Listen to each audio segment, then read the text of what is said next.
en système grande culture, du fait qu'on a beaucoup de cultures, on a un problème de savoir au niveau biodiversité qu'est-ce qu'il faut qu'on implante exactement pour multiplier les auxiliaires. J'espère que tous ensemble, avec les firmes, nous allons travailler dans l'innovation, dans des nouvelles pistes, et nous allons pouvoir nous approprier ces nouvelles techniques, parce que c'est quand même une nouveauté pour nous. Nous avions l'habitude de travailler d'une certaine façon, avec une assurance tout risque.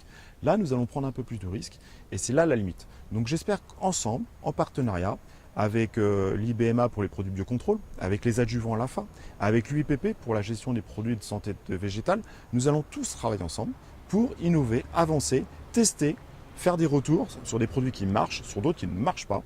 Et tous ensemble, on doit progresser. Donc aujourd'hui, le frein, c'est la formation, c'est-à-dire qu'il faut se reformer à plus d'agronomie, à utiliser des solutions alternatives. Il faut que le machinisme s'adapte. Donc aujourd'hui, je pense que c'est parti. On commence à trouver des machines qui répondent exactement à nos besoins. Il y en arrivera encore de nouvelles. Ensuite, je dirais, il nous faut des prévisions météorologiques beaucoup plus fiables que ce qu'on a aujourd'hui. C'est-à-dire qu'il faut être capable de pouvoir anticiper quand vous faites un désherbage mécanique.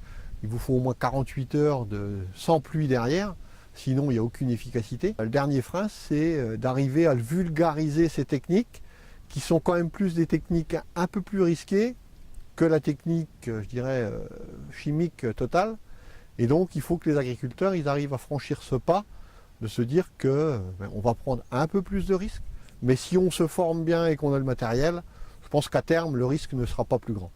La démarche intégrée sur l'exploitation est comme beaucoup de techniques développées dans le monde agricole. Il faut y aller pas à pas, regarder ce qui se fait, visiter beaucoup d'exploitants qui le pratiquent, prendre des risques. Ça ne marche pas à tous les coups, mais on va vers une démarche de progrès qui me convient tout à fait. L'idée quand même, c'est de vivre de notre métier, donc de produire.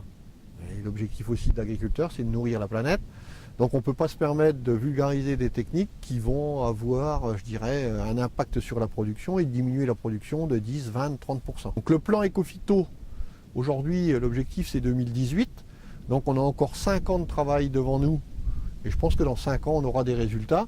Mais de grâce, ne nous demandons pas d'avoir des résultats tout de suite, alors qu'aujourd'hui, on n'a pas des techniques qui sont vulgarisables.